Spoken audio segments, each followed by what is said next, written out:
ಎಲ್ರಿಗೂ ನಮಸ್ಕಾರ. Welcome back to my YouTube channel. ಇವತ್ತು ಗುರುವಾರ ಬೆಳಿಗ್ಗೆ 6 ಗಂಟೆ ಆಗಿದೆ. ಪೂಜೆ ಎಲ್ಲ ಮುಗಿಸ್ಕೊಂಡು ಬಿಟ್ಟಿದ್ದೀನಿ ಆಲ್ರೆಡಿ. ನನಗೆ ಸ್ನಾನ ಮಾಡ್ಕೊಂಡು ಪೂಜೆ ಒಂದು ಮುಗಿಸ್ಕೊಂಡ್ಬಿಟ್ರೆ ಆಲ್ಮೋಸ್ಟ್ ಎಲ್ಲ ಕೆಲಸನೂ ಆದಂಗೆನೆ. ಅಡುಗೆ ಮಾಡೋದೊಂದೇನೆ. ಇನ್ನೂ ನಾನು ಅಡುಗೆ ಸ್ಟಾರ್ಟ್ ಮಾಡೋದೇ ಪೂಜೆ ಮುಗಿಸ್ಕೊಂಡು. ನನಗೆ ಆಲ್ರೆಡಿ ಅಭ್ಯಾಸ ಆಗೋಗ್ಬಿಟ್ಟಿದೆ ಪೂಜೆ ಎಲ್ಲ ಮುಗಿಸ್ಕೊಂಡು ಅಡುಗೆ ಸ್ಟಾರ್ಟ್ ಮಾಡ್ಕೊಳ್ಳೋದು. ಏನೋ ಒಂದು ರೀತಿ ಖುಷಿ ಆಗುತ್ತೆ ಫ್ರೆಶ್ ಆಗಿ ಬಂದು ಅಡುಗೆ ಸ್ಟಾರ್ಟ್ ಮಾಡ್ಕೊಳ್ಳೋದಕ್ಕೆ. ಏಕೆ ಅಂತಂದರೆ ಪೂಜೆ ಕೂಡ ಮುಗಿಸ್ಕೊಂಡಿರ್ತೀನಿ. ಅಂದರೆ ನಾನು ಇವತ್ತು ಅಂತ ಮಾತ್ರ ಅಲ್ಲ, ನಾನು ಭಾನುವಾರನೂ ಕೂಡ ಹೀಗೆ ಮಾಡ್ಕೊಳೋದು. ನಮ್ಮ ಮನೆಯವ್ರಿಗೂ ಕೂಡ ಹೀಗೇನೆ ಇಷ್ಟ ಆಗುತ್ತೆ. ಅವರೇ ಹೇಳ್ಬಿಡ್ತಾರೆ ಭಾನುವಾರನೂ ಕೂಡ ನೀನು ಪೂಜೆ ಮುಗಿಸ್ಕೊಂಡೆ ಅಡುಗೆ ಸ್ಟಾರ್ಟ್ ಮಾಡ್ಕೊಂಬಿಡು ಅಂತ ಹೇಳಿ. ಹಾಗಾಗಿ ನನಗೆ ಹಿಂಗೆ ಅಭ್ಯಾಸ ಆಗೋಗ್ಬಿಟ್ಟಿದೆ. ಅದರಲ್ಲೂ ಪೂಜೆ ಎಲ್ಲ ಮುಗಿಸ್ಕೊಂಡು ಬಂದು ಸ್ಟವ್ ಹಚ್ಚೋದು ಖುಷಿ ಅಂತ ಹೇಳೋದಕ್ಕಿಂತ ಹೆಚ್ಚಾಗಿ ಪಾಸಿಟಿವ್ ವೈಬ್ಸ್ ಅಂತಲೇ ಹೇಳ್ಬೋದು. ನನಗೆ ಹೇಗೆ ಅಭ್ಯಾಸ ಆಗೋಗ್ಬಿಟ್ಟಿದೆ ಅಂತ ಹೇಳಿದರೆ, ಬೆಳಗ್ಗೆ ಎದ್ದ ತಕ್ಷಣ ಫಸ್ಟ್ ಕಸ ಹೊಡಿದೇ ಇರೋ ಸ್ಟವ್ ಕೂಡ ಹಚ್ಚಲ್ಲ. ಅರ್ಥಪರ್ತು ಕೂಡ ಒಂದಿನಕ್ಕೂ ನಾನು ಸ್ಟವ್ ಹಚ್ಚೋದಕ್ಕೆ ಹೋಗಲ್ಲ. ಕಸ ಹೊಡೆದೇನೆ ಫಸ್ಟ್ ಸ್ಟವ್ ಹಚ್ಚೋದು. ಅದಾಗೇನೆ ಅಭ್ಯಾಸ ಮಾಡ್ಕೊಂಡಿದ್ದೀನಿ. ಇನ್ನು ಬೆಳಗ್ಗೆ ಬಂದ ತಕ್ಷಣ ಅಡುಗೆ ಸ್ಟಾರ್ಟ್ ಮಾಡ್ಕೊಳೋದಕ್ಕಿಂತ ಮುಂಚೆ ಪಾತ್ರೆಗಳನ್ನೆಲ್ಲ ಜೋಡಿಸ್ಕೊಳ್ತೀನಿ. ಅದನ್ನೆಲ್ಲ ಜೋಡಿಸ್ಕೊಂಡಾದ್ಮೇಲೆ ಬಿಸಿನೀರನ್ನ ಕಾಯಿಸ್ಕೊಂಡು ಕುಡಿದು ಏನಾದರೂ ಡಿಟಾಕ್ಸ್ ಡ್ರಿಂಕ್ಸ್ ಮಾಡ್ಕೋಬೇಕು ಅಂತ ಹೇಳಿದರೆ ಡಿಟಾಕ್ಸ್ ಡ್ರಿಂಕ್ಸ್ನ ಮಾಡ್ಕೋತೀನಿ. ಯಾವುದಾದ್ರೂ ತರಕಾರಿ ಇದ್ದರೆ ಅದರ ತರಕಾರಿ ಡಿಟಾಕ್ಸು, ಅಥವಾ ಏನಾದರೂ ಜೀರಿಗೆ ನೀರು ಕುಡಿಯೋದು, ಅಥವಾ ನುಗ್ಗೆ ಸೊಪ್ಪಿನ ಪುಡಿ ಮತ್ತು ನಿತ್ಯ ಪುಷ್ಪದ ಪುಡಿ ಮಾಡ್ಕೊಂಡು ಇಟ್ಕೊಂಡಿದ್ದೀನಲ್ಲ ಅದ್ರ ಪೌಡ್ರು ಹಾಕ್ಕೊಂಡು ಕುಡಿಯೋದು. ಇನ್ನೂ ಅದಾಗಲಿಲ್ಲ ಅಂತ ಹೇಳಿದರೆ ಬಿಸಿ ನೀರಿಗೆ ನೀರು ಕುಡಿಯುವಾಗ ನಿಂಬೆಹಣ್ಣಿನ ರಸ ಹಿಂಡ್ಕೊಂಡು ಕುಡಿಯೋದು. ಹಾಗೆಯೇ ಗ್ರೀನ್ ಟೀ ಕುಡಿಯೋ ಅಭ್ಯಾಸನೂ ಕೂಡ ಇದೆ. ಕಾಫಿ ಮಾಡ್ಕೊಳ್ಳೋದು ತುಂಬ ರೇರು. ಕಾಫಿ ಮಾಡ್ಕೊಂಡು ಕುಡಿಯೋದು ಯಾವತ್ತಾದರೂ ಒಂದೊಂದು ದಿನ ಸಂಡೇ ಕುಡಿತಾ ಇರ್ತೀವಿ ಬೆಳಗ್ಗೆ ಟೈಮು. ಅಥವಾ ಬೆಳಗ್ಗೆ ಟೈಮ್ ಮಾಡಲಿಲ್ಲ ಅಂತಂದರೆ ತಿಂಡಿ ಎಲ್ಲ ತಿಂದ್ಕೊಂಡಾದ್ಮೇಲೆ 12 ಗಂಟೆ ಅಥವಾ 1 ಗಂಟೆ ಟೈಮ್ನಲ್ಲಿ ಕಾಫಿ ಕುಡಿಯೋ ಅಭ್ಯಾಸನೂ ಕೂಡ ಇದೆ. ಇವತ್ತು ನೆಲ್ಲಿಕಾಯಿ ಡಿಟಾಕ್ಸ್ನ ಮಾಡ್ಕೊಂಡು ಕುಡಿದು ಇದಿತ್ತು ಬಟರ್ ಫ್ರೂಟ್ ಇತ್ತು, ಅದನ್ನು ನಾನು ಸ್ಮೂದಿ ಮಾಡ್ಕೋತಾ ಇದ್ದೀನಿ. ಅದು ಫುಲ್ ಹಣ್ಣಾಗಿ ಹೋಗ್ಬಿಟ್ಟಿತ್ತು. ಅದು ಆ್ಯಕ್ಚುಲಿ ಬಟರ್ ಫ್ರೂಟ್ ತೆಗೆದು ಹಾಕೋದು ವಿಡಿಯೋ ಸ್ಕಿಪ್ ಆಗಿಬಿಟ್ಟಿದೆ. ನೆಲ್ಲಿಕಾಯಿನ ಅಟ್ಲೀಸ್ಟ್ ದಿನಕ್ಕೆ ಒಂದನ್ನಾದರೂ ತಿನ್ನಬೇಕು ಅಂತ ಹೇಳ್ತಾರೆ, ತುಂಬಾ ಒಳ್ಳೆಯದು. ಅದರಲ್ಲಿ ವಿಟಮಿನ್ ಸಿ ಹೆಚ್ಚಾಗಿ ಸಿಗುತ್ತೆ, ಹಾಗೆ ಫೈಬರು, ಐರನ್ ಕಂಟೆಂಟ್ ಕೂಡ ಇದೆ. ಇನ್ನು ದಿನ ಒಂದೊಂದು ತಿನ್ನೋದ್ರಿಂದ ಕೂದಲು ಉದುರೋದು ಕೂಡ ಕಡಿಮೆ ಆಗುತ್ತೆ.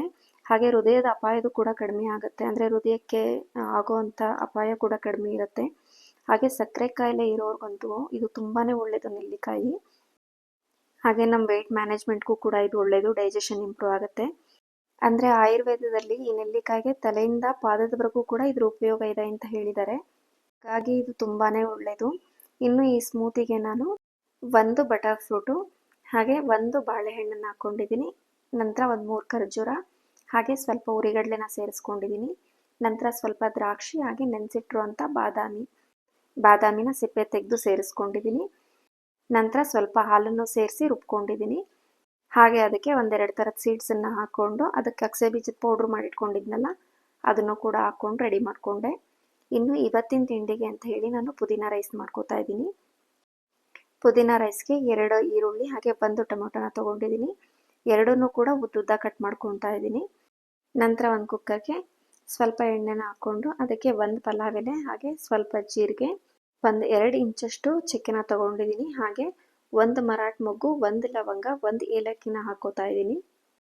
ಎಲ್ಲನೂ ಹಾಕ್ಕೊಂಡು 1-2 ನಿಮಿಷ ಎಣ್ಣೆನಲ್ಲಿ ಈ ಥರ ಫ್ರೈ ಮಾಡ್ಕೋತಾ ಇದ್ದೀನಿ.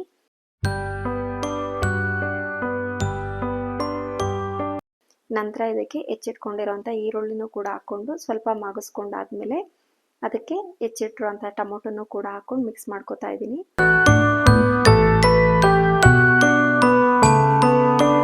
ಈ ಪುದೀನ ರೈಸ್ಗೆ ನಾನು 1 ಮಸಾಲೆನ ರುಬ್ಕೋತಾ ಇದ್ದೀನಿ. 1 ಹಿಡಿಯಷ್ಟು ಕೊತ್ತಂಬರಿ ಸೊಪ್ಪು, ಹಾಗೆ 1 ಹಿಡಿಯಷ್ಟು ಪುದೀನ ಸೊಪ್ಪು, ಶುಂಠಿ, ಬೆಳ್ಳುಳ್ಳಿ, ಹಾಗೆ 1 10 ಕಾಳು ಮೆಣಸನ್ನು ತೊಗೊಂಡಿದ್ದೀನಿ. ಮೆಣಸುಕಾಳು ಹಾಗೆ ಮೆಣಸಿನ್ಕಾಯಿ ಖಾರಕ್ಕೆ ಎಷ್ಟು ಬೇಕೋ ಅಷ್ಟನ್ನು ಹಾಕ್ಕೊಂಡ್ರೆ ಆಯಿತು. ಇನ್ನು ಅದನ್ನು ಮಸಾಲೆನ ರುಬ್ಕೊಳ್ಳೋ ಅಷ್ಟರಲ್ಲಿ ಈರುಳ್ಳಿ ಹಾಗೆ ಟೊಮೊಟೊನೂ ಕೂಡ ಚೆನ್ನಾಗಿ ಫ್ರೈ ಆಗಿದೆ. ಅದಕ್ಕೆ ನಾನು ರುಬ್ಬಿರೋ ಮಸಾಲೆನ ಸೇರಿಸ್ಕೊಂಡು 1-2-3 ನಿಮಿಷ ಹಸಿ ವಾಸನೆ ಹೋಗೋವರೆಗೂ ಫ್ರೈ ಮಾಡ್ಕೋತೀನಿ.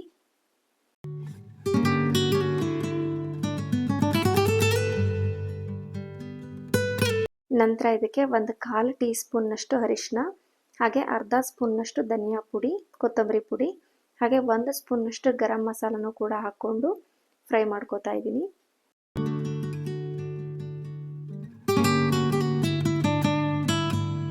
ನಾನು ಈ ಲೋಟದಲ್ಲಿ 1 ಲೋಟ ಅಕ್ಕಿನ ಬಳಸ್ಕೊಂಡು ಮಾಡ್ತಾ ಇರೋವಂಥದ್ದು ಪುದೀನ ರೈಸು. ಹಾಗಾಗಿ 2 ಲೋಟದಷ್ಟು ಮಾತ್ರ ನೀರನ್ನು ಹಾಕ್ಕೊಂಡಿದ್ದೀನಿ. ಅದು ರುಬ್ಬಿರೋವಂಥ ಮಸಾಲದ ಮಿಕ್ಸಿ ಜಾರಲ್ಲಿತ್ತಲ್ಲ ಅದನ್ನು ಸೇರಿಸಿ ನಾನು ನೀರನ್ನು ಹಾಕ್ಕೊಂಡಿದ್ದೀನಿ.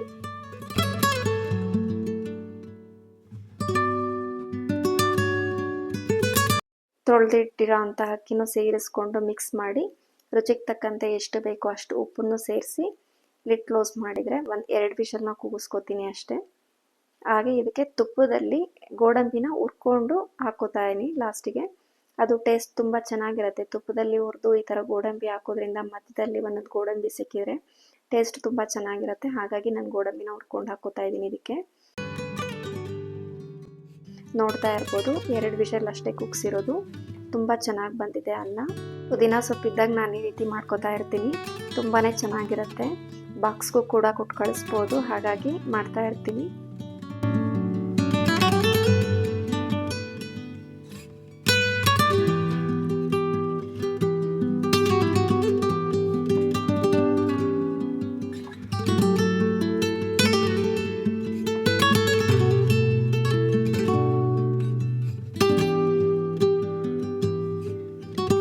ಕರೆಕ್ಟಾಗಿ ನಂದು ತಿಂಡಿ ಎಲ್ಲ ಮುಗಿದು ನಮ್ಮ ಮನೆಯವ್ರಿಗೆ ತಿಂಡಿ ಹಾಕ್ಕೊಟ್ಟೆ. ಅಷ್ಟೊತ್ತಿಗೆ ನನ್ನ ಮಗ ಎದ್ಬಿಟ್ಟು ನಕ್ಕೊಂಡಲ್ಲೇ ಅಮ್ಮ ಅಂತ ಕರಿತಾ ಇದ್ದ. ಅವನನ್ನು ಕೂಡ ಕರ್ಕೊಂಡು ಬಂದು ಫಸ್ಟ್ ಎದ್ದ ತಕ್ಷಣ ಇನ್ನೇನು ದೇವ್ರು ತೋರಿಸ್ತೀನಿ ಅವನಿಗೆ. ಮುಖ ತೊಳೆಸಿ ಸ್ಮೂತಿ ಮಾಡಿದ್ನಲ್ವ ಅದನ್ನು ಕೂಡ ಕೊಟ್ಟೆ. ಅವ್ನಿಗೆ ತುಂಬ ಇಷ್ಟ ಆಗುತ್ತೆ ಈ ರೀತಿ ಸ್ಮೂತಿ ಮಾಡಿಕೊಟ್ರೆ ಜ್ಯೂಸ್ ಅಂತ ಹೇಳಿ ಕುಡಿತಾ ಇರ್ತಾನೆ. ಅವನಿಗೆ ಕೊಟ್ಟೆ, ಅವ್ನು ಕುಡಿತಾ ಇದ್ದಾನೆ. ಪಾಪು ಸ್ಮೂತಿ ಕುಡಿದಿದ್ರಿಂದ ಸ್ವಲ್ಪ ನಿಧಾನಕ್ಕೆ ಊಟ ಮಾಡಿಸಿದ್ರೆ ಆಯಿತು ಅಂತ ಹೇಳಿ ಸೊಪ್ಪೆಲ್ಲ ತೊಗೊಂಡು ಬಂದಿದ್ರು, ಅದನ್ನೆಲ್ಲ ಎತ್ತಿಟ್ಕೋತಾ ಇದ್ದೀನಿ. ನಾನು ವಾರದಲ್ಲಿ ಒಂದ್ಸರಿ ಸೊಪ್ಪು ಬೇಳೆ ಸಾಂಬಾರು ಮಾಡ್ತಾ ಇರ್ತೀನಿ. ಅದರಲ್ಲೂ ನಮ್ಮ ಮನೆಯವ್ರಿಗೆ ಬೇಳೆ ಸಾರುಗಳೇ ತುಂಬ ಇಷ್ಟ. ಹಾಗಾಗಿ ಸೊಪ್ಪನ್ನು ಬಳಸಿ ವಾರದಲ್ಲಿ ಒಂದ್ಸರಿ ಮಾಡ್ತಾ ಇರ್ತೀನಿ. ಸೊಪ್ಪನ್ನ ಬಿಡಿಸಿ ಎಲ್ಲ ಎತ್ತಿಟ್ಕೊಳೋದಕ್ಕೆ 1 ಅವರ್ ಅಂತೂ ಬೇಕು ಇದಿಷ್ಟನ್ನು ಸೋಸ್ಕೊಳ್ಳೋದಕ್ಕೆ. ಸೊ ಎಲ್ಲ ಆಯಿತು, ಎಲ್ಲ ತೆಗೆದಿಟ್ಕೊಂಡಾದ್ಮೇಲೆ ಅವನಿಗೂ ಪಾಪುಗೂ ತಿಂಡಿ ತಿನ್ನಿಸಿ ನಾನು ಕೂಡ ತಿಂಡಿ ತಿಂದ್ಕೊಂಡು ಎಲ್ಲ ಅಡುಗೆ ಮನೆ ಕ್ಲೀನ್ ಮಾಡ್ಕೋತಾ ಇದ್ದೀನಿ.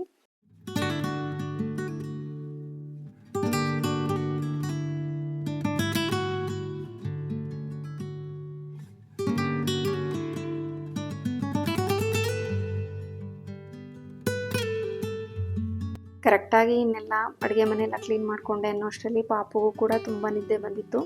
ಅವನನ್ನು ಮಲಗಿಸಿ ನಾನು ಮುಂದಿನ ಕೆಲಸ ಮಾಡ್ಕೋತೀನಿ. ಆ್ಯಕ್ಚುಲಿ ಅವ್ನು ಮಲ್ಕೊಂಡ್ರೆ ನನಗೆ ಕೆಲಸ ಆಗೋದು, ಇಲ್ಲದಿದ್ರೆ ನನ್ನ ಕೆಲಸ ಆಗೋದಿಲ್ಲ ಅವ್ನು ಮಲಗದೇ ಇದ್ದರೆ. ಹಾಗಾಗಿ ಫಸ್ಟ್ ಅವನ್ನ ಮಲಗಿಸ್ಬಿಡ್ತೀನಿ, ನಂತರ ನಾನು ಮಿಕ್ಕಿದ ಕೆಲಸ ಎಲ್ಲ ಮಾಡ್ಕೊಳ್ಳೋದು.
ಎಲ್ಲ ಕೆಲಸನೆಲ್ಲ ಮುಗಿಸ್ಕೊಂಡು ಕಾಫಿ ಮಾಡ್ಕೋತಾ ಇದ್ದೀನಿ. ನಾನು ಒಂದೊಂದು ದಿನ ಕಾಫಿ ಕುಡಿತೀನಿ, ಅಂದರೆ ಈ ರೀತಿ ಎಲ್ಲ ಕೆಲಸಗಳನ್ನು ಮುಗಿಸ್ಕೊಂಡು ಆದಮೇಲೆ ಕಾಫಿ ಮಾಡ್ಕೋತೀನಿ. ವಾರದಲ್ಲಿ 1 ಸರಿ ಅಥವಾ 2 ಸರಿ ಮಾಡ್ಕೋತೀನಿ ಅಷ್ಟೇ ಕಾಫಿ ಈ ರೀತಿ.